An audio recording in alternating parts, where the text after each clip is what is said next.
भवभीतिभेदनं सुखसम्पत्करुणानिकेतनं व्रतदानतपक्रियाफलं सहजानन्दगुरुं भजे सदा। वर्णिवेशरमणीयदर्शनं मन्दहास्यरुचिराननाम्बुजं पूजितं सुरनरोत्तमे मुदा धर्मनन्दनमहं विचिन्तये। त्वं सुकान्तवृतं कान्तं त्वं कान्तं सर्वदोगतं त्वं गते द्वे गदेवत्वं त्वं वन्दे भक्तिकासुतम्। સર્વ અવતારી સર્વ કારણના કારણ આપણા સૌના મોક્ષદાતા ઈષ્ટદેવ ભગવાન શ્રી સ્વામિનારાયણ સંપ્રદાય દક્ષિણ વિભાગ અધિષ્ઠાતા દેવ વડતાલવાસી શ્રી લક્ષ્મીનારાયણ દેવ હરિકૃષ્ણ મહારાજ, સારાઈ જુનાગઢ પ્રદેશના પ્રાણ સમાન જુનાગઢપતિ રાધારમણ દેવની છત્ર છાયામાં રાધારમણ દેવના હાંડાનું ગામ એવા ખીરસરાને આંગણે આપણા નિજ મંદિરમાં બિરાજમાન પ્રગટ સ્વરૂપ એવા ઘનશ્યામ મહારાજના દિવ્ય સાનિધ્યમાં આજના આ શાકોત્સવના દિવ્ય પ્રસંગે સભામાં ઉપસ્થિત ધર્મકુળ આશ્રિત વાલા સર્વે મારા સંતો પાર્ષદો, શ્રીજીના લાડીલા ધર્મકુળ આશ્રિત વાલા સર્વે સત્સંગી હરિભક્તો, સર્વ ધર્મ પ્રેમી સજ્જનો, સર્વ મોક્ષભાગી જીવાત્માઓ, દરેક ભક્તજનોને અમારા હૃદયપૂર્વક જય સ્વામિનારાયણ। વાલા ભક્તો, ભગવાન શ્રી હરિની અસીમ કૃપાથી આજે ખીરસરાને આંગણે ભગવાન સ્વામિનારાયણે આજથી 200 વર્ષ પૂર્વે લોયાની અંદર જે દિવ્ય શાકોત્સવ કરીને અનેક જીવાત્માને પોતાના ભગવાનપણાની પ્રતીતિ કરાવી અને પોતાના શરણે લીધા અને જીવાત્માના કલ્યાણને અધિકારી બનાવ્યા, એ પ્રસંગની સ્મૃતિની અંદર આપણો વર્ષોવર્ષ જે આપણે શાકોત્સવ ઉજવીએ છીએ, આજે ખીરસરાને આંગણે એ ઉત્સવ ઉજવવાનો આપણને અવસર મળ્યો છે, આપણો ધન્ય ભાગ છે। આમ તો વચનામૃત આદિ ગ્રંથોની અંદર ભગવાન સ્વામિનારાયણે કીધું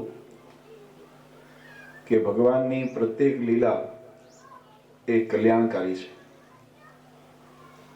મહારાજે ત્યાં સુધી લખ્યું કે જીવાત્મા કદાચ સિદ્ધ દશાને પામ્યો હોય, ત્રણેય અવસ્થાની અંદર ભગવાનની સાથે વાતો કરતો હોય, પણ જો પોતાના કલ્યાણને ઈચ્છે તો એને ભગવાને જે અવતારને વિશે જે લીલાઓ ચરિત્રો કર્યા હોય, એ સ્થાનોને, એ ચરિત્રોને એ નિત્ય સંભાળવા। કારણ કે આ સંસારનો એવો નિયમ છે કે જેનો યોગ વધારે હોય એનો ઘાટ આપણા હૃદયની અંદર બેસતો હોય છે। તમે જો આપણા શાસ્ત્રોની અંદર દર્શન શાસ્ત્રોએ જીવનું સ્વરૂપ બતાવ્યું છે, ત્યારે જીવનું સ્વરૂપ એ શાશ્વત બતાવેલું છે, જેની અંદર કોઈ પ્રકારનો દોષ નથી એવું નિર્દોષ બતાવેલું છે।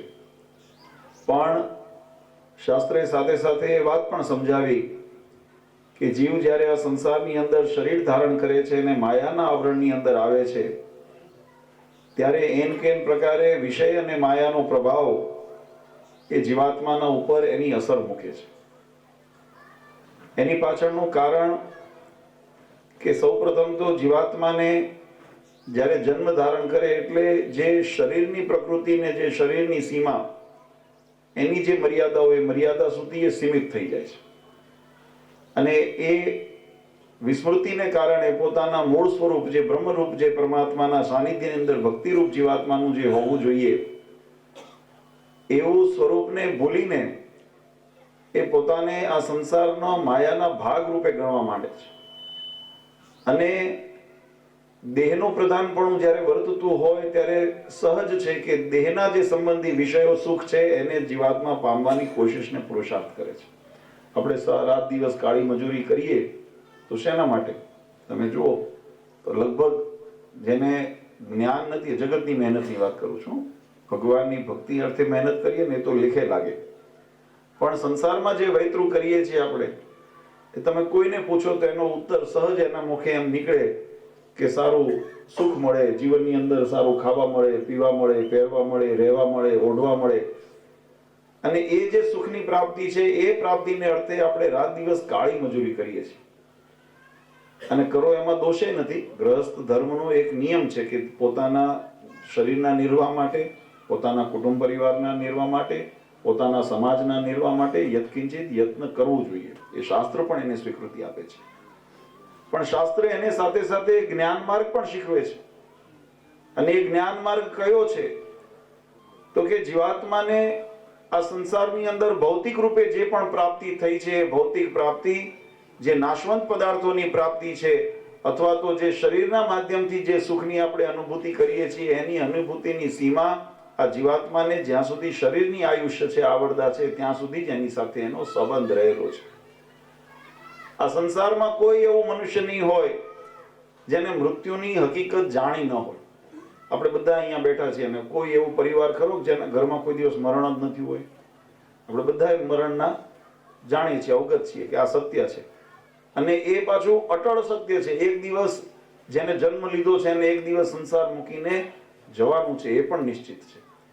ત્યારે શાસ્ત્રોએ, એ સંતોએ, ઋષિમુનિઓએ, આચાર્યોએ એ દ્રષ્ટિ ત્યાં સુધી પહોંચાડી કે જીવાત્મા જેના માધ્યમે કરીને, જે શરીરના માધ્યમે કરીને જીવાત્મા સંસારની અંદર આવ્યો છે, એને જે સુખની માટે મહેનત કરે છે, પણ એ સુખની અવધિ કેટલી, એ સુખની અવધિ અથવા તો એનું માપ કેટલું, તો કે જેટલું ભૌતિક સુખથી અનુભવી શકાય એટલું જ એનું માપ છે, ને જેટલું શરીરના માધ્યમ, શરીરનો સંગાથ છે ત્યાં સુધી જે સુખની અવધિ છે.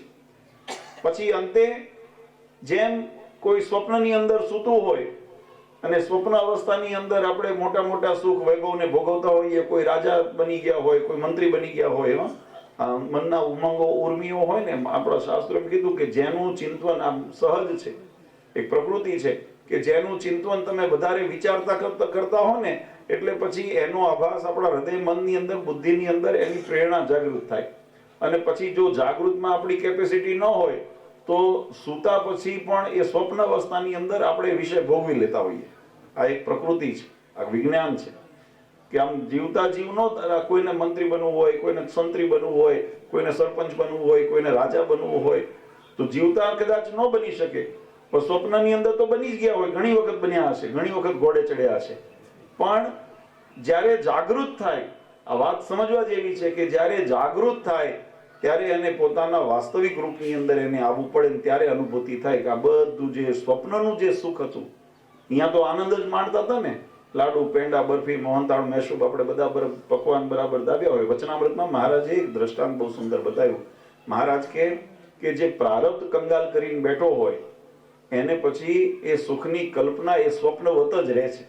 વચનામૃતમાં મહારાજે ભિખારીનું દ્રષ્ટાંત દીધું કે કોઈ ભિખારી હોય અને 56 ભોગ ખાવાનો જો સંકલ્પ કરે તો એ સંકલ્પ માત્ર એને સંકલ્પ જ રહે, એની પૂર્તિ ન થાય. કેમ? કારણ કે એને પ્રારબ્ધ એનું જે નિર્માણ કરેલું છે કર્મ દ્વારા, પોતાએ જે કર્મ કરીને પોતાનું પ્રારબ્ધ નિર્માણ કરો. આપણને ઘણી વખત ઘણા ભક્તો એમ આપણને પ્રશ્ન પૂછતા હોય કે આ ભગવાનનું ભજન કરે છે તોય કે એના જીવનની અંદર કષ્ટ આવતું હોય, દુઃખ આવતું હોય, અથવા તો એની અંદર આર્થિક પરિસ્થિતિની અંદર નબળી હોય, અને જે કદાચ બિલકુલ ભગવાનનું ભજન નથી કરતા એ આપણને દૈહિક રીતે, શારીરિક રીતે અથવા તો સંપત્તિની દ્રષ્ટિએ ઘણા સુખિયા દેખાતા હોય. એની પાસે ધન સંપત્તિ સાચું ખોટું કરીને ઘણી કમાયેલી હોય, અનીતિના પૈસા હોય, અધર્મના પૈસા હોય, પણ પૈસા હોય ડગલા, અને એ પછી દેખાવ એવો કરે કે આપણને ઈર્ષા થાય કે આના ભાઈ ઓહો આનું સુખ તો જો થાય ને, એવી ઈર્ષા. મનુષ્ય સ્વભાવ છે, આમાં કોઈનો દોષ નથી, આ એક મનુષ્ય પ્રકૃતિનો સ્વભાવ છે. કોઈનો બંગલો ભલે એને અધર્મ અનીતિ કરીને બનાવ્યો હોય, પણ એનો બંગલો જોઈએ ને એટલે મનની અંદર ઈર્ષા થાય કે ઓહો એનો બંગલો, ને આપણે કદાચ ઝૂંપડીમાં રહેતા હોઈએ તો આપણને એમ થાય કે ઓહો અમારી ઝૂંપડી. પણ એક વિવેકી આપણા વડીલોએ એમ કીધું કે પારકાના બંગલા જોઈને આપણી ઝૂંપડી બળાય નહીં, કારણ કે આશરો આપણને અહીંયા મળવાનો છે. કોકના બંગલા જોઈને આપણે આપણી ઝૂંપડી બાળી દઈએ તો એની અંદર આપણું સુખ જતું રહે. અને બીજી વાત મહારાજે કીધી, એટલે વચનામૃતમાં કીધું પ્રારબ્ધ કંગાલ રાખીને, પ્રારબ્ધની અંદર ફકીરી લઈને તમે આવ્યા હો, અને પ્રારબ્ધનું કાર્ય કર્મ દ્વારા થયું છે, એટલે પૂર્વ કર્મ જ એવા કર્યા કે જેથી કરીને આ જન્મની અંદર આ સુખ દુઃખની અનુભૂતિ થાય. બીજું એક મહારાજે વિધાન ચોક્કસ બતાવ્યું. મહારાજ કે ઘણી વખત ભગવાન પોતાના ભક્તની કસોટી કરવા માટે પણ એને સંઘર્ષ અને દુઃખ આપતા હોય છે, પણ અહીંયા આગળ હેતુ જુદો છે. એ પ્રારબ્ધ જેટલું કામ ન કરતું હોય ત્યાં ભગવાનની દ્રષ્ટિ આપણા ઉપર છે કે આ જીવાત્માને મારે મારા ધામમાં લઈ જવો છે, તો એને કર્મના બંધનને મુકાવીએ ક્યારે, એના કર્મ બંધન પૂરા ક્યારે થાય કે એને ભોગવી નાખે. તો એટલે ભગવાન એવું નાનું મોટું કષ્ટ આપીને પણ એ જીવાત્માને કર્મમાંથી મુક્તિ આપે છે કે આ તારું કર્મ સૂળીનું દુઃખ હોય તો કાંટે સરે. આપણા ભગવાનનો આશ્રય જે જીવાત્માને હોય એને કર્મ એવું છે કે જેનાથી સૂળીનું દુઃખ પામવાનો હોય, પણ ભગવાનની આશ્રયની અંદર હોવાથી ભગવાન કાંટે એને ભોગવાવી દે, અને કર્મનું ફળ જ્યારે નિર્મૂળ થઈ ગયું એટલે આપણે જેમ શુદ્ધ હતા એમ પાછા શુદ્ધ થઈ જઈએ. ત્યારે શાસ્ત્રોની દ્રષ્ટિ આપણને ત્યાં સુધી બતાવી કે માત્ર ભૌતિક વિષય સુખની અંદર આપણે જે રચ્યા પચ્યા રહીએ એના કરતા આપણે પોતાના આત્મકલ્યાણને માટે જો વિચાર કરીએ, અને આત્મકલ્યાણ કેવી રીતે, તો કે જેમ આ સંસારમાંથી જીવાત્મા કર્મ અને માયાના બંધનથી જ્યારે મુક્ત થાય, આ જગતની આસક્તિથી જ્યારે જીવાત્મા મુક્ત થાય અને પોતાના મૂળ રૂપને એટલે કે હું જીવાત્મા છું એવી જ્યારે એને નિષ્ઠા દ્રઢ થાય ને, ત્યારે જીવાત્મા પોતાના અંતઃકરણ દેહને નોખો જાણે અને પછી દેહના સુખને નોખો જાણે. આત્મા, આ શક્તિ કોની છે? તમે એક નાનો એવો દ્રષ્ટાંત વિચારો. તમે આપણે જે પણ કામ કરીએ છીએ, શક્તિ કોની છે? શરીરની છે કે આત્માની છે? વસ્તુ વિચારજો. શરીર માત્ર સાધન છે. સાધનની અંદર આપણે કહીએ કે આ તાકાતવર છે, આ કમજોર છે અથવા નબળો છે, એ શરીરની સાધનની આપણે વ્યાખ્યા કરતા હોઈએ છીએ. બાકી આત્મબળે કરીને ઘણી વખત એમ કહેવાય ને કે ભગવાનની જેના ઉપર કૃપા થાય તો કે પંગુમ લંગાઈ તે ગિરિમ, હિમાલય ચડવો હોય તો એ અપંગ વ્યક્તિના બસની વાત નથી, એને અપંગ ન ચડી જાય. મુકમ કરોતી વાચાલમ, જે મૂંગો હોય બોલી શકે નહીં, પણ ભગવાનની જ્યારે એના ઉપર કૃપા થાય તો એ કયા બળ, કોણે કૃપા થઈને કયાના બળે કરીને જીવી શક્યો? શરીર તો એનું નહોતું બરાબર, પણ છતાંય ભગવાનનો આત્મબળે કરીને એ જીવાત્મા, તો આત્મબળ દ્વારા જ શરીરની શક્તિ કામ આવે છે.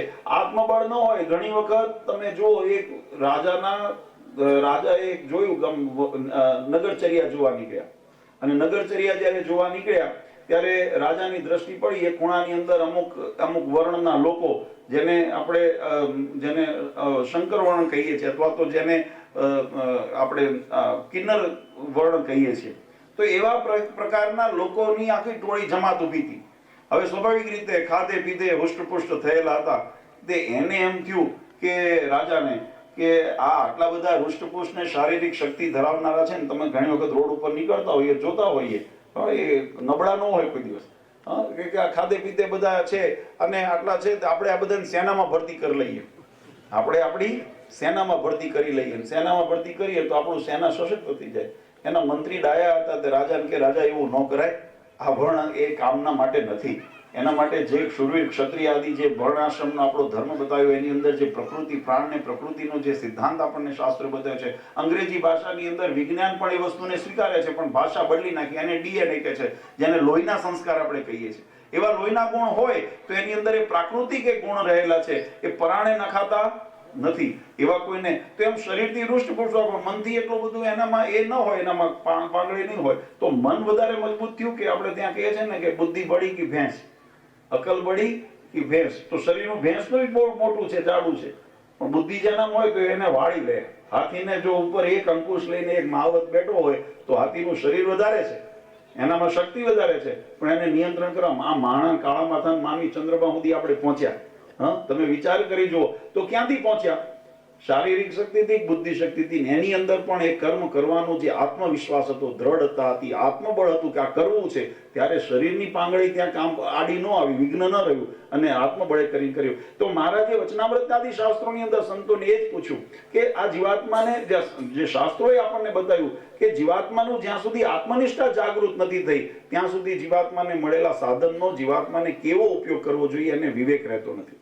અને પછી જગતના વિષય વાસનાની અંદર એ રોજ રચ્યો પચ્યો રહે અને અંતે પોતાનું કર્મ બગાડે. અને એટલા માટે ભગવાન સ્વામિનારાયણે આ ધરા ઉપર અનંત જીવાત્માના કલ્યાણ, આમ તો ભગવાને ગીતાજીની અંદર કીધું છે કે અમે આ ધરા ઉપર ધર્મના સંસ્થાપનને માટે, પોતાના ભક્તોના રક્ષણને માટે, પરિત્રાણાય સાધુનામ, અને અધર્મના ઉચ્છેદનને માટે સંભવામી યુગે યુગે. દરેક યુગની અંદર ભગવાન મત્સ્ય, કચ્છ, વરાહ, નરસિંહ, રામ, કૃષ્ણ આદિ અનેક વખત પરમાત્મા ધરા ઉપર. અને આ તો આપણે જે કથા વાર્તા શ્રવણ કરીએ છીએ ને, આ એક મન્વંતર, એક ચોકડીની વાત છે. આ એક ચોકડી એટલે સતયુગ, દ્વાપર, ત્રેતા, આવા અનેક સ્વાદ, દ્વાપર, સતયુગ, ત્રેતા થયા, આવા અનેક વખત ચોકડીઓ ફરી, આવા અનેક મન્વંતરો ગયા, અને એનાથી પણ અનાદિકાળથી પરમાત્મા રહેલા છે. ભગવાન જીવાત્માના કલ્યાણને અર્થે આ ધરા ઉપર આવી પ્રકૃતિ આત્યંતિક પ્રલય થાય એટલે સૃષ્ટિનું વિસર્જન થાય, વળી ભગવાન પૃથ્વીનો સર્ગ મૂકે, આ સૃષ્ટિનો સર્ગ મૂકે, વળી પાછા જીવાત્માને અંદર રમતા મૂકે, અને એના કલ્યાણને અર્થે પાછી ચિંતાય કરે. આપણે કોકને છોકરાને નિશાળે મોકલ્યા હોય કે કઈ બહાર મોકલ્યા, કેમ ચિંતા કરીએ માવતર તરીકે કે પહોંચ્યો હશે કે નહીં ઠેકાણે, વહેલો હેમખેમ પાછો આવે કે નહીં, આપણે ચિંતન કરતા હોઈએ ને, એમ ભગવાન જીવાત્માને એ અધિકાર આપીને મૂકે છે કે તમે કર્મ કરો તમારી રીતે. જીવાત્માને કર્મનું જે આપણા સિદ્ધાંત શાસ્ત્રોમાં બતાવ્યો, પણ એની ખેવના પણ ભગવાન કરે છે માવતરની જેમ.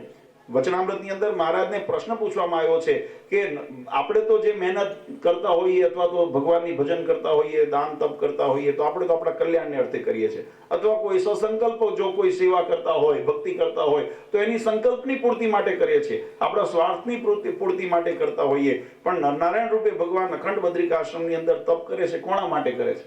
ભગવાનને તપ કરવાની શી જરૂર? હું તમે તપ કરીએ તો આપણે તો આપણા જીવનું રૂડું કરવું છે એટલે કરીએ, કાં તો કોઈ સંકલ્પ હોય તો એ સંકલ્પની પૂર્તિ થાય એટલા માટે વ્રત તપ કરીએ. પણ ભગવાનને વ્રત તપ કરવાની શી જરૂર?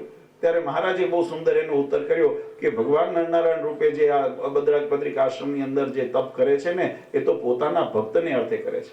અને એટલા માટે મહારાજે દ્રષ્ટાંત દીધું, જેમ માવતર, અહીંયા દ્રષ્ટાંત મહારાજે આ શબ્દ વાપર્યો કે જેમ માવતર પોતાના બાળકોની ખેવના કરે ને, એમ ભગવાન પણ આ જગતની અંદર જ્યારે જીવને મૂકે છે ને, તો એની ચિંતા પણ ભગવાન કરે છે. અને એ ચિંતા કરે છે એટલે એના રક્ષણ માટે ને એના પોષણ માટે ભગવાન સ્વયં આ ધરા ઉપર પધારે છે. મહારાજ કીધું કે એવું નથી, ભગવાન ઈચ્છે, ભગવાનની સામર્થ્ય છે, એ અક્ષરધામમાં બેઠા બેઠા સંકલ્પથી જેને કહીએ કે એ પ્રકૃતિના વિલાસની અંદર સૃષ્ટિની ઉત્પત્તિ, પાલન, પ્રલય થતા હોય, તો એવા ભગવાનના હૃદયની સંકલ્પની અંદર શું સામર્થ્ય ન હોય? એ ધારે તો જીવાત્માનું કલ્યાણ કરી અક્ષરધામમાં સંકલ્પ કરે તો થઈ જાય, પણ ત્યાં કર્મનો સિદ્ધાંત ગવાઈ જાય. ત્યાં કર્મ સિદ્ધાંત, જીવાત્માએ કર્મ કરીને ફળનું નિર્માણ કરવાનું છે, એ સિદ્ધાંત જે છે એનું પોષણ ન થાય. એટલા માટે જીવાત્માને ભગવાન અધિકાર આપીને, શક્તિ આપીને અને મનુષ્યાદિ દેહ આપીને એને પંચ કર્મેન્દ્રિય, પંચ જ્ઞાનેન્દ્રિય, એને નિયંત્રણ માટે બુદ્ધિ, એના નિયંત્રણ માટે મન, એ બધું ભગવાન આપે છે કે હવે તમને અમે પારંગત કરીને, સંપૂર્ણ કરીને તમને પૃથ્વીની અંદર મૂક્યા છે. હવે તમને પાછી એમાં મહારાજે વિશેષ આપણા ઉપર કરુણા દ્રષ્ટિ કરી. જગતમાં મનુષ્ય શરીર તો કરોડો જીવાત્માની પાસે છે, પણ બધાની પાસે મોક્ષનું સાધન નથી. એ ભગવાનનો વિશેષ આપણા ઉપર કૃપા કરુણા કે આપણને ભરતખંડની અંદર, ભારત વર્ષની અંદર જન્મ મળ્યો. એમાં પણ વિશેષ કરીને આવો પ્રાંત, ગુજરાત પ્રાંત કે જેની અંદર ભગવાનના ચરણ કમલ અંકિત થયા, ભગવાનના અવતારો અહીંયા આગળ ચરિત્રો કર્યા, અને એના સાથે ભગવાનની સાથે આવેલા નંદસંતો, મુક્તો અક્ષરધામના, કે જેમને ગામડે ગામડે વિચરણ કરી અને ભગવાનની ઓળખાણ જીવાત્માને કરાવી દીધી. મહારાજ કીધું કોઈ યવન આદિ દેશની અંદર જન્મ મળ્યો હોત તો કોણ ભગવાનની ઓળખાણ કરાવત? આ તો આપણે ભાગ્ય, આનો મહિમા જો સમજીએ. પણ મેં કીધું એમ આપણી દ્રષ્ટિ અથવા આપણો વિચાર ક્યાં સુધી પહોંચે? તો કે નાશવંત પદાર્થ સુધી જ આપણો વિચાર પહોંચે છે. કોઈ દિવસ અવિનાશી એવો આત્માને આપણે જોયો નથી, અનુભવ્યો નથી, એટલે અવિનાશી સુખને માટે આપણે ક્યારે મહેનત કરતા નથી. ત્યારે આપણા શાસ્ત્રો છે, સત્સંગ છે, એ આપણને માર્ગ બતાવે છે કે તમે ભૌતિક વ્યવહારની અંદર તમે ભલે રહો, પણ ભૌતિક વ્યવહારની સાથે સાથે આ આત્માને, આ શરીરમાંથી જ્યારે પ્રાણ નીકળે ત્યારે આપણા હાથ ખાલી ન રહી જાય, આપણું ભાતું ખાલી ન રહી જાય. એટલા માટે સાથે સાથે પોતાના કલ્યાણનું પણ ભાતું બાંધીએ. અને કેવી રીતે? તો કે ભગવાનની ઉપાસના, ભક્તિની અંદર ભગવાનને રાજી કરી લઈએ, પોતાની વૃત્તિની અંદર, ભગવાનની અંતર્વૃત્તિની અંદર, અંતર્મનની અંદર ભગવાનને અખંડ વાસ કરીને રાખીએ, તો જેવો ભાવ અહીંયા આગળ આપણા હૃદયની અંદર હશે, એ ભાવના અંતે જ્યારે જીવાત્માનો અંત સમય આવે તો ભગવાનની મૂર્તિ યાદ આવી જાય. અને એ મૂર્તિ કરીને ભગવાન કહે કે કરોડો જન્મના કર્મના બંધન કેમ ન હોય, અમે એને મુકાવી અને અમારા ધામનો અધિકારી બનાવીએ છીએ. આ સત્સંગનો વાલા ભક્તો મુખ્ય હેતુ એ છે. પણ ઘણી વખત અને આને પાર કરવા માટે આપણે આજે ઉત્સવ સમયા વગેરે કરીએ છીએ. મહારાજે આ ષડંગી સંપ્રદાયની સ્થાપના જ એના માટે કરી છે. આ કલ્યાણનો માર્ગ છે વાલા ભક્તો. આ સુખનો માર્ગ તમે ન માનશો. સુખ ખરું, પણ કયું સુખ? ભૌતિક સુખ હારવા માર્ગ નથી. કોઈને પૈસા કમાવા હોય તો સત્સંગી થવાની જરૂર નથી, એ તો અધર્મ કરીને પણ કમાનાર કમાય છે. પણ એને પૈસાને નીતિથી કમાઈને એ પૈસા તમને લેખે લાગે. લેખે લાગે એટલે કે જેને અનીતિથી કરે ને એના વપરાયા એ રીતે હોય. પછી એ મંદવાડમાં જાય, એ કોર્ટ કચેરીમાં જાય, અને કોઈ એવા અનિષ્ટની અંદર વપરાય, મોત શોકની અંદર જાય. એટલે જે શાસ્ત્રમાં એ બધા વિનાશ કીધો. આ વાત બહુ સમજીને વિચારીને બધાને સમજવાની જરૂર છે કે આજના યુગ દેશકાળ પ્રમાણે આની બહુ પરમ આવશ્યકતા છે કે જગતના સંબંધને હાચવવા છે, મમત્વને હાચવવું છે કે ભગવાનની આજ્ઞાને હાચવવી છે. આ નક્કી કરશું તો આપણે શુદ્ધ રહી શકશું અને ભગવાનના માર્ગ ઉપર ચાલશું, ત્યારે અક્ષરધામના અધિકારી બની શકશું. મહારાજે બહુ સુંદર વાત. અને એક સંસારમાં છે ને, એમાં પણ જો નિષ્ઠા જ્યાં સુધી દ્રઢ ન હોય ને ત્યાં સુધી ભગવાનમાં એવું હેત પણ નથી થતું. એ વાત પણ નિર્વિવાદ છે. મહારાજ આ લોયાના વચનામૃતની અંદર મહારાજે વાત લખી.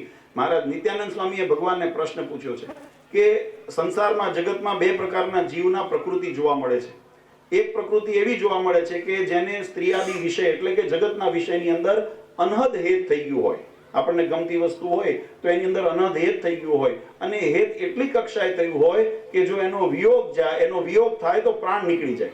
આપણે એનો વિયોગ સહન ન કરી શકીએ, આટલું હેત થયું છે. અને બીજા જીવની પ્રકૃતિ એવી છે કે એને સાધારણ હેત છે, મળે તો ઠીક છે, ન મળે તો વિયોગ થયો તો બહુ એનાથી પ્રાણ ન નીકળે. એટલે આ બે પ્રકારની જો એકને એટલું બધું હેત છે કે પ્રાણ નીકળી જાય, એવું ને એવું હેત એ ભગવાનમાં પણ જો કરે તો ભગવાનનો અનહદ હેતના કારણે ભગવાનનો વિયોગ થાય તો એના પ્રાણ નીકળી જાય. અને ઘણાને સાધારણ હેત્યું હોય તો એ સાધારણ હેતે કરીને ભગવાનનો મળે તોય ઠીક, ભગવાન રાજી થાય તો ભગવાન કુરાજી, નહીં તો ઘણા તો ડંકે મનમાં, અરે મારો ભગવાન રાજ. હમણાં હું આવ્યો ત્યારે સત્સંગમાં આપણે અહીંયા પ્રેમનું લક્ષણ સમજતા હતા, આમાં ભગતે પ્રેમનું લક્ષણ સમજાવ્યું. મારા પિયુ નારાજ ન થાય મારાથી. ભગવાનની ભક્તિનો અંગ કેવો હોય કે મારા ભગવાન મારાથી નારાજ ન થઈ જાય. આવો જ્યારે ભાવ હોય, આને ખટકો, આને અનહદ પ્રેમ હોય ને એને આવો ખટકો હોય. પછી સાધારણ પ્રેમ થયો હોય તો ભગવાન રાજી થાય ઠીક, હવે રાજી થયા ઠીક, નહીં રાજી થાય નહીં. લાલજી મહારાજ આવે તો ઠીક, નહીં આવે તો નહીં.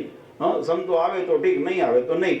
એને સાધારણ કહેવાય. સાધારણ એની પાછળનું કારણ શું? એટલે બહુ સુંદર પ્રશ્ન નિત્યાનંદ સ્વામીએ પૂછ્યો કે ભગવાન જેમ આ હેત જે થાય છે એની અંદર બે પ્રકૃતિ જોવા મળે છે કે એક ઘનિષ્ઠ હેત થઈ ગયું અને એક સાધારણ હેત થયું, તો એની પાછળનું કારણ શું હશે? જીવ બે પ્રકારના છે કે કર્મે કરીને થાય છે. ત્યારે મહારાજ કીધું જીવની પ્રકૃતિ તો એક સરખી હોય, પણ જીવ જેવો સંગ ને જેવો કર્મ કરે છે ને એના પ્રમાણે એની પ્રકૃતિ નિર્માણ થાય છે. અને એની અંદર પણ મહારાજે કીધું જ્યારે જીવાત્મા કર્મ કરે છે ત્યારે ત્રણ પ્રકારની પ્રક્રિયા એના શરીરથી પસાર થાય છે. એક કેવળ ઇન્દ્રિય જ્યારે વિષયમાં પોરવાય, જગત સંબંધી અને ભગવત સંબંધી બંનેની અંદર, પણ તમે જોજો જ્યારે કેવળ ઇન્દ્રિય અંદર પ્રવેશી તો મહારાજ કે મંદ વેગ નિર્માણ થયો.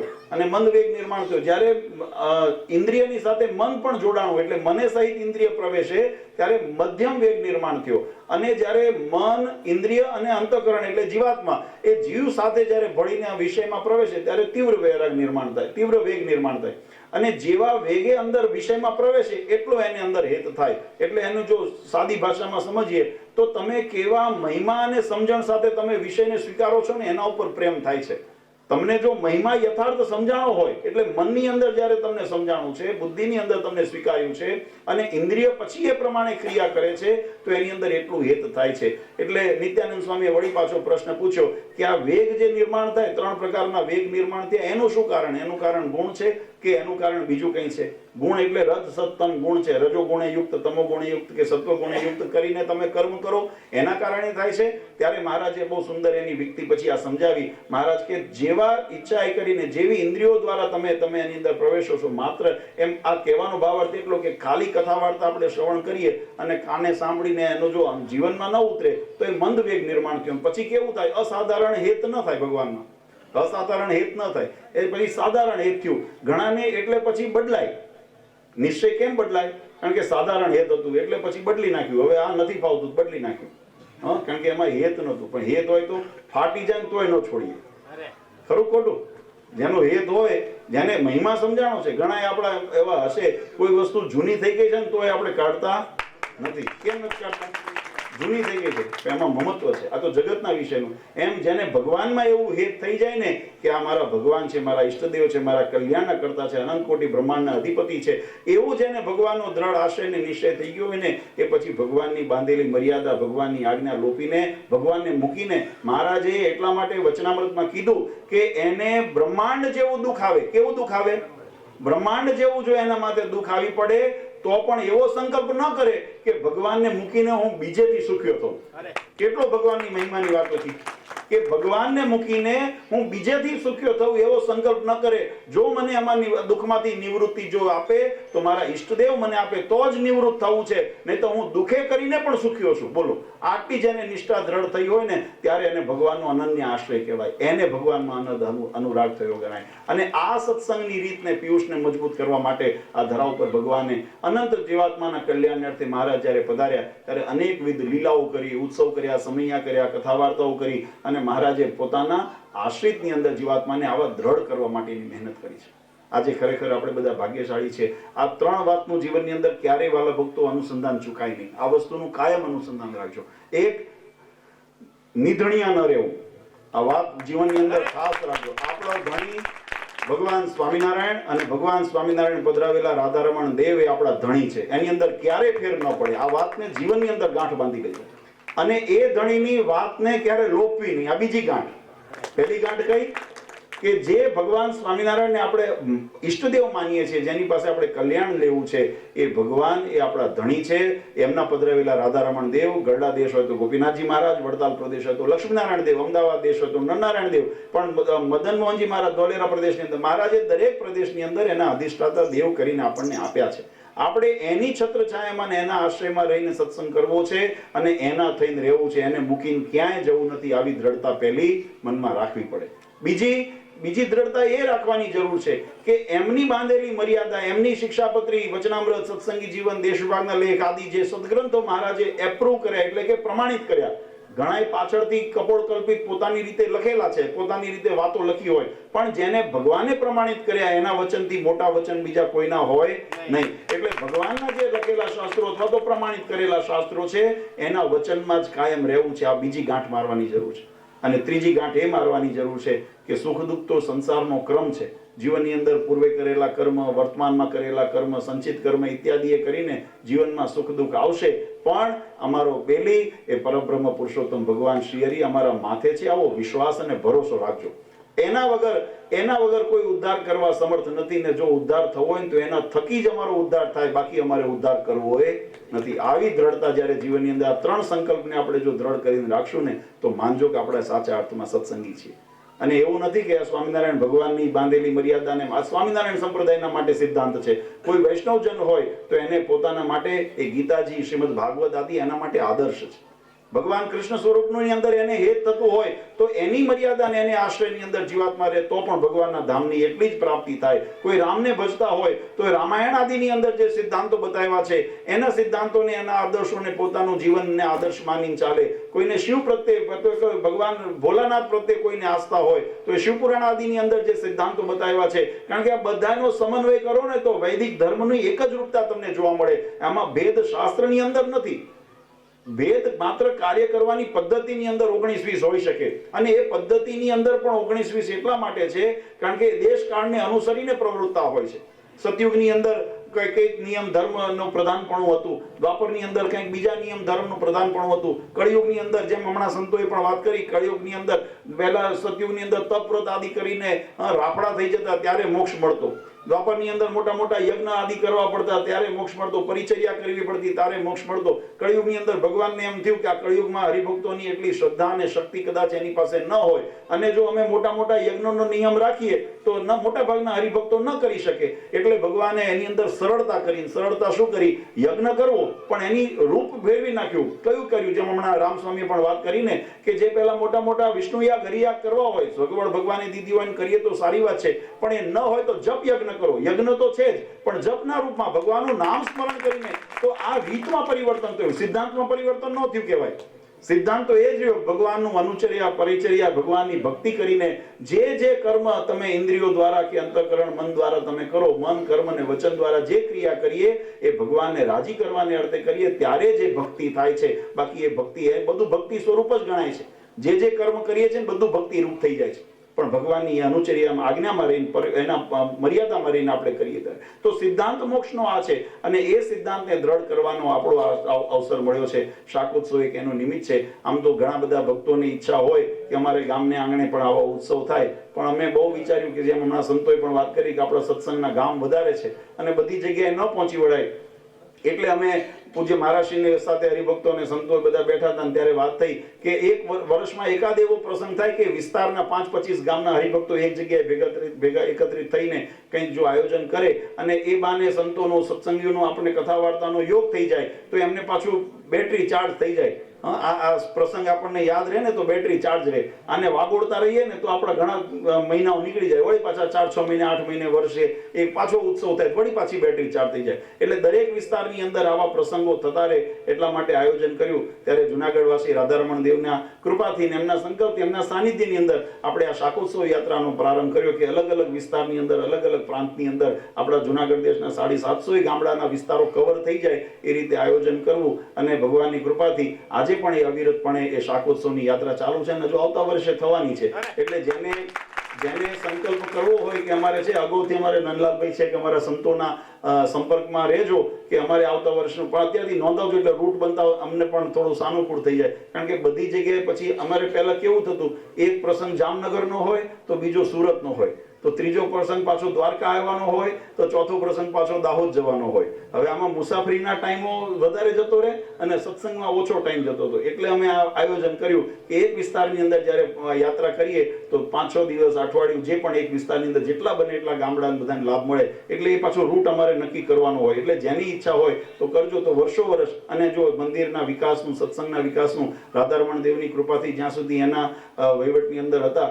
આ તો બધા ખેલ કપટના આપણે જોઈએ છે, જાણો છો, એટલે એમાં નથી ઉતરવું. પણ એ અમે સેવાનું કાર્ય બંધ નથી કર્યું. જ્યારે રાધારમણ દેવના હતા ત્યારે એના દ્વારા અમે આ સેવા કરાવતા હતા. આજે પણ આ રાધારમણ દેવ અહીંયા મંદિરના કલર માટે જે પણ અમે કાર્ય કર્યું છે કે મહારાષ્ટ્રની આજ્ઞાથી, એ રાધારમણ દેવની જ કૃપા છે એમ માનજો. એ રાધારમણ દેવનું આ તો મારા હાથમાં આ ચાવી, આ તાળું બંધ થયું, મેં આ ચાવી ખોલી નથી આપ્યું, આમ એટલું જ કર્યું છે. બાકી છે બધું દેવનું. એટલે દેવની નિષ્ઠાને દ્રઢ કરીને રાખજો, દેવનો આશ્રય દ્રઢ કરીને રાખજો. બસ આ કરશો એટલે મને વિશ્વાસ છે કે આ જગતની અંદર આપણે ભટકવાનું થવાનું નથી. આ લખ 84 ની ફેરાય મળશે, યમના તેડાય મળશે. અને ભગવાન સ્વામિનારાયણે જેમ વચન આપ્યું છે કે વચનામૃતની અંદર કે એવો જે અમારો આશ્રિત હોય એને અંત સમયે ભગવાન ધામમાં તેડવા જાતે આવે છે અથવા પોતાના પાર્ષદને મોકલે છે. એ વિમાનમાં, હાથીમાં, ઘોડામાં, રથમાં, વેલમાં, જેને જેવો સંકલ્પ હશે એવી રીતે જીવાત્માને ભગવાન ધામમાં તેડી જશે અને ડંકો વગાડીને જીવાત્મા ભગવાનના ધામનો અધિકારી બનશે. પણ ભગવાનની આ બાંધેલી મર્યાદા આજ્ઞાનું પાલન કરજો. બસ આ જ ભલામણ બધાને કરવી છે. શાકોત્સવનું મહિમાની વાતો આપણે કથા વાર્તામાં ઘણી વખત સાંભળી છે. ભગવાન સ્વામિનારાયણે 200 વર્ષ પૂર્વે લોયાની અંદર દિવ્ય જે ચરિત્ર કર્યું એની અંદર અલૌકિકતા હતી. આ માત્ર પેટ ભરવા હારું આ રસોડું નથી કર્યું. આ વસ્તુ સમજો, આપણે આ જગતના જમણવાર જેવો જમણવાર નથી. ભગવાને શું ચરિત્ર કર્યું કે આજે આપણે એનો ઉત્સવ કરીએ છીએ? તો એનો પ્રસંગ પ્રેમાનંદ સ્વામીએ લખ્યું છે કે ભગવાન જ્યારે આ શાક વગાડતા ને 12 મણ ઘીનો મહારાજે વઘાર લીધો, અંદર 60 મણ રીંગણા મહારાજે ઓર્યા, 4 ચીરી કરી, અંદર મસાલા વગેરે, હળદર, મરચું, મીઠું વગેરે અંદર નાખી અને મહારાજે પોતાના હાથે એનો વઘાર કર્યો. પણ મહારાજે માત્ર વઘાર કર્યો એટલે શાક રાંધ્યું એવું નથી. મહારાજે એની અંદર અલૌકિકપણું દેખાડ્યું. કેવું દેખાડ્યું? તો કે શાકમાં મહારાજે એવો પ્રતાપ મૂક્યો કે જેને જેવું ભાવતું હતું ને એવો સ્વાદ એની અંદર આવ્યો. એટલે ભક્તોને પ્રતીતિ થઈ કે આ રાંધનારા કોઈ સામાન્ય જીવ નથી, આ પરબ્રહ્મ. કારણ કે ગુણ કોની પાસે? ગુણ પરિવર્તન કરવાનો અધિકાર પરમાત્મા પાસે છે, એ આપણી પાસે નથી. કોઈ સારો અનગઢ જો રસોઈયો હોય ને, જેને ન આવડતું હોય, કાચો પોચો હોય, તો એ તમે શાકનો સ્વાદ બગાડી નાખે. કાં તો મીઠું વધારે પડી જાય, કાં તો મરચું વધારે પડી જાય, કાં તો ઝાઝા દાજી જાય, કાં તો કાચા રહી જાય. આવું બધું થાય કારણ કે અનગઢ છે. પણ માનો સારો રસોઈયો હોય ને તો સ્વાદિષ્ટ બનાવે, બધું માપસરનું અંદર નાખે અને સ્વાદિષ્ટ બનાવે. પણ સ્વાદ ફેરવી ન હોકે, સ્વાદ ફેરવી ન હોકે. ત્યારે ભગવાન પુરુષોત્તમ નારાયણે રીંગણાનો સ્વાદ ફેરવી નાખ્યો. એટલી એમનો પ્રતાપ ઐશ્વર્ય મૂક્યો. જેને કોઈને જે ગળપણ ભાવતું હોય કે તીખું ભાવતું હોય, જેને જે ભાવતું હતું એવો સ્વાદ એને શાકમાં આવ્યો. સંતોએ લખ્યું કે પકવાનું બધું બનાવ્યું હતું પણ એ બધું પડ્યું રહ્યું અને સંતો ભક્તોએ કેવળ શાક ખાધું. આવું જ એને ઐશ્વર્યના દર્શન કરાવ્યા. અને બીજું મહારાજે ચરિત્ર કેવું એની અંદર લખ્યું. આમ મહારાજ શું કરે? હળદર મસાલો બધું નાખે ને પછી હળદરવાળા હાથ પોતાના ધોતી ઉપર લૂઈ નાખે. હવે કોઈ પણ સામાન્ય જીવ હોય તો એને મનની અંદર એમ થાય ને કે ભાઈ આ તો આ ક્યાં આ વિવેક કહેવાય? આટલો મર્યાદા તો નથી. કારણ કે મહારાજને આ ભગવાનનો જેને નિશ્ચય હોય ને એને ભગવાનની પ્રત્યેક લીલામાં ગુણ દેખાય. પણ જેને ભગવાનનો નિશ્ચય દ્રઢ ન હોય એને તો મનુષ્ય ભાવ હોય. એટલે એ પછી પોતાની બુદ્ધિ જેથી ભગવાનને આંકવા પ્રયત્ન કરે. બન્યું એવું કે મહારાજ જ્યારે આ ચરિત્ર કરતા હતા, હળદર મસાલો બધું એમાં શાકમાં નાખે અને પછી પોતાના હાથ ધોતી ઉપર લુએ. પ્રેમાનંદ સ્વામી લખ્યું, હલ્દીવાલા હાથ લુએ નિજ ધોતીએ, પીળે પટ શોભે પરિભ્રમજો. પ્રેમાનંદ સ્વામીને કેવા દર્શન થયા? ભગવાન હળદરવાળા હાથ જ્યારે પોતાની ધોતીએ લુયા અને ધોતી પીળી થઈ એટલે પ્રેમાનંદ સ્વામીને એવો ભાવ જાગૃત થયો કે પીળા પીતાંબર પહેરીને પરબ્રહ્મ પુરુષોત્તમ નારાયણ જેને ઊભા હોય ને એવા દિવ્ય દર્શન થયા. પણ એ કોણે થયા? પ્રેમાનંદ સ્વામીને અહેસાસ હતો એટલે અમને બીજી પંક્તિમાં લખી, અક્ષર પર પુરુષોત્તમજીએ નર વપુ ધર્યું, એકાંતિક અમુની સમજે મર્મજો. કે અક્ષરથી પણ પર એવા જે પુરુષોત્તમ નારાયણ, અનંત કોટી બ્રહ્માંડના અધિપતિ એવા પુરુષોત્તમ નારાયણ, એને આ નર નાટ્ય કર્યું છે, નર વપુ ધર્યું. એટલે મનુષ્ય ચરિત્ર કરીને ભગવાને આ ચરિત્ર કર્યું છે. પણ આ છે તો પરબ્રહ્મ પુરુષોત્તમ નારાયણ. એટલે આ પીળું પીતાંબર રૂપે ભગવાનના દર્શન એ કોણે સમજે? તો કે એકાંતિક મહામુનિ સમજે મર્મજો. જેને આવો મહિમા હોય ને એ ભગવાનનો આવો મહિમા સમજી શકે. બાકી સામાન્ય જીવ શું સમજે? અને બન્યું પણ એવું કે જ્યારે મહારાજ આ શાક બનાવતા હતા ત્યારે અમારે ચરોતર બાજુથી કાશીદાસ, કાનદાસ વગેરે પાટીદાર ભક્તો ભગવાનના દર્શને આવેલા. અને જ્યારે ભગવાનના દર્શને આવ્યા અને ભગવાનને આ ચરિત્ર કરતા જોયા તો ભગવાનનો નિશ્ચય ડગી ગયો. ભગવાન સમજીને જ આવ્યા હતા દર્શન કરવા. તો નહીં તો એટલી લાંબી મુસાફરી કરીને શા માટે આવ્યા હોય? આવ્યા હતા ભગવાન સમજીને, પણ નિશ્ચય રહ્યો નહીં. કારણ કે પાકો નહોતો, કાચો હતો અને કાચો નિશ્ચય તો મનુષ્ય ચરિત્ર જ્યારે જોયું ત્યારે મનુષ્યની અંદર સંશય થયો અને ભગવાનની અંદર સંશય થયો અને અભાવ લઈને પાછા જતા હતા. મહારાજની દ્રષ્ટિ પડી સંતોને. મહારાજે પૂછ્યું કે સંતો કોઈ તરસ્યો હોય ને કુવા કાંઠે આવે અને તરસ્યો પાછો જાય એને કેમ ગણવો? ત્યારે સંતોએ કીધું મહારાજ તો અભાગ્યો કહેવાય ને.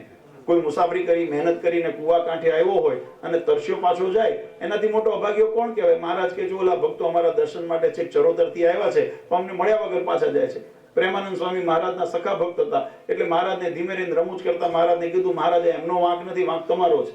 મહારાજ કે અમારો શું વાંક છે? અમે તો તમારા માટે શાક બનાવીએ છીએ, અમે તમને પ્રસાદ આપશું, તમને રાજી કરશું, અમે તો તમારા હારું દાખલો કરીએ છીએ, અમારો શું વાંક છે?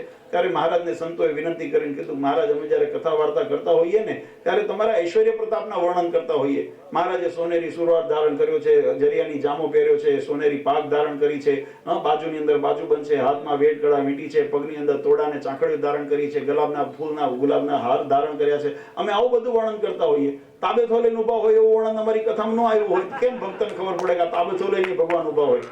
કેમ ખબર પડે? અને એનાથી વધારે મહારાજ હવારે ધોતિયું પહેરાયું ત્યારે દોડવું હતું. આ તમે આ પીળું કરી નાખ્યું હળદર લગાડી. હવે આવું જોઈને કોને આમ વિશ્વાસ થાય કે આ ભગવાન છે? અને આવું જ્યારે સંતોએ વિનંતી કરી પછી ભગવાનને પ્રાર્થના કરી મહારાજ આ તો અબોધ અને અજ્ઞાની જીવ છે, આપ કંઈક એના ઉપર કૃપા કરો, નહીં તો જો અભાવ લઈને સત્સંગમાંથી જો ચાલ્યો જશે તો એને લખ 84 માથે લગાશે અને એને મોક્ષ માર્ગમાં તો વંચિત થઈ જશે. માટે એના ઉપર કંઈક કૃપા કરો. ત્યારે ભગવાને એના ઉપર કૃપા કરી અને ભક્તોને નામ દઈને બોલાવ્યા. કાશીદાસ કાનદાસ તમે જે જોવા માટે આવ્યા છો જોઈને જાઓ. અને જ્યારે ભક્તોએ પાછળ વળીને જોયું ને ત્યારે ભગવાને ચતુર્ભુજ સ્વરૂપે પોતાના ઐશ્વર્યના દર્શન કરાવ્યા. ત્યારે ભક્તોને પ્રતીતિ થઈ કે આ કરનાર ભલે તાબેથો લઈને ઊભા પણ છે પરબ્રહ્મ પુરુષોત્તમ નારાયણ. તારે શરણાગતિ સ્વીકારી. અને આવી આ અલૌકિક લીલાના દર્શન આપણને કાયમ સ્મૃતિની અંદર રહે તો આપણને પણ ભગવાનનો એવો અહોભાવ આપણને કાયમ રહે, તો ભગવાનનો મહિમા આપણને જળવાય. એટલા માટે કથા વાર્તા ઉત્સવ સમય આપણે કરતા હોઈએ છીએ. આજે ખરેખર આનંદની વાત છે કે ખીરસરાના ભક્તોએ, આજુબાજુના ગામના ભક્તોએ આ સુંદર શાકોત્સવ યાત્રાની અંદર આજનો આ પ્રસંગ કરી અને ખૂબ સુંદર લાભ લીધો. પણ આને જેમ સંતોએ પણ ભલામણ કરી છે અને હું પણ ભલામણ કરું છું કે કેવળ ઇન્દ્રિયનો જો પ્રવેશ કરશો તો એની અંદર મંદ વેગ જ નિર્માણ થશે. જ્યારે અંતરની અંદર આ બધું ઉતારશો ને ત્યારે ભગવાનનો તીવ્ર વૈરાગ નિર્માણ થશે, ત્યારે વેગ નિર્માણ થશે, ત્યારે ભગવાનની અંદર આપણને અનહદ નિષ્ઠા અને હેત થશે. આને દ્રઢ કરવા માટેનો ખાસ ખટકો રાખી અને કળિયુગી વાતાવરણથી સાવધાન રહેજો. મહારાજે વચનામૃતમાં એટલા માટે લખ્યું ભક્તોએ ભગવાન પાસે માગવું ને તો શું માગવું? સુખ સંપત્તિ ન માગવી. અને માગો તો વાંધો નથી, એ વ્યવહારિક વસ્તુ છે, પણ મહારાજ કીધું એનો મહિમા નથી. માગવું તો એવું માંગજો કે મારી 4 પ્રકારના કુસંગથી રક્ષા કરજો. ભગવાને શું વચનામૃતમાં કીધું કે 4 પ્રકારના કુસંગથી મારી રક્ષા કરજો. હું એની અંદર 5મું ઉમેરું છું, મહારાજ પાખંડીથી અમારી રક્ષા કરજો. આ વધારાનું માંગજો હવે ભગવાન પાસે કે ધૂર્ત અને પાખંડી હોય એનાથી પણ અમારી રક્ષા કરજો. કારણ કે મીઠા શબ્દોની જાળ નાખે. કેવા શબ્દોની? મીઠા. તમને ખબર ન પડવા દે કે આ ભગવાનની ધીમે ધીમે કરીને આજ્ઞાથી દૂર લઈ ગયા. અને મહારાજે જો આપણા સત્સંગી જીવનના દ્વિતીય પ્રકરણની અંદર આસુરી જે બુદ્ધિવાળા જીવ હોય એના લક્ષણો બતાવે છે. વાંચજો કોઈ વખત. એની અંદર ભગવાને બહુ સુંદર વાત લખી છે અને સત્સંગમાં લખ્યું છે. પહેલા એ તમારી વાતમાં ભળી જાય. આ સત્સંગી જીવન ગ્રંથમાં એમ લખ્યું છે પહેલા તમને તમારો સ્વભાવને જાણવા, તમને સ્વભાવને વશ કરવા. પાખંડી અને જે ધૂર્ત વ્યક્તિ હોય ને એ શું કરે? તમારી રુચિને પહેલા જાણે અને પહેલા તમારી રુચિ અનુસાર બોલે. તમને જોવે કે આ ભગતને આ સારું છે. તમે અમથાય બજારમાં જે બહુ જે વેચવા કઈ નીકળ્યા હોય ને એ જોવે કે તમને આ રંગ પસંદ છે તો તમારી આગળ એના જ વખાણ કરે. બહુ સરસ, બહુ. એટલે તમને એમ થાય કે હા જો મારા ગમતું કરે છે, મને એમાં હેત થાય. ધીમે ધીમે જ્યારે હેત થાય ને પછી તમારા અંગની અંદર પોતાનું ઝેર નાખે. આ પાખંડીના અને ધૂર્ત વ્યક્તિના લક્ષણ સત્સંગી જીવનમાં બતાવ્યા. એટલે આવા પાખંડ થકી પણ અમારી રક્ષા કરજો અને અમને એવા ધૂર્ત વ્યક્તિથી રક્ષા કરી ભગવાન સ્વામિનારાયણના વચનની અંદર સારદાર રહીએ, ભગવાનનું ભજન કરીએ અને ભગવાનના સાનિધ્યની અંદર રહી અહીંયા પણ સાનિધ્યમાં રહીએ અને અક્ષરધામમાં પણ ભગવાનના સાનિધ્યની પ્રાપ્તિ થાય. આ સંકલ્પ સાથે આપણે કાર્ય કરીએ. બસ આવી ભગવાનની ભક્તિ કરજો એ જ સર્વ ભક્તોને ભલામણ કરીએ છીએ. આજના શાકોત્સવની અંદર જે યજમાનોએ પોતાની સદલક્ષ્મીનો વ્યય કરી અને સુંદર સેવાનો લાભ લીધો છે એવા તમામ યજમાનોને, અમારા યુવક મંડળના સભ્યો, સ્વયંસેવકોને, સુરત આદિથી બધા વિદેશ, બીજા રાજકોટ આદિ બધા ભક્તો, બહારથી ગામડેથી બધા આવ્યા છે, બધાને ભગવાન ખૂબ સુખ્યા કરે એવી રાધારમણ દેવ હરિકૃષ્ણ મહારાજના ચરણારવિંદમાં પ્રાર્થના કરી પરમ પૂજ્ય સનાતન ધર્મ ધુરંધર આચાર્ય શ્રી અજેન્દ્ર પ્રસાદજી મહારાજ, અશોકાદિવાળા માતુશ્રી અને અમારા સમસ્ત ધર્મકુળ પરિવાર વતી આપ સૌને અંતરના આશીર્વાદ આપી મારી વાણીને વિરામ આપું. સહજાનંદ.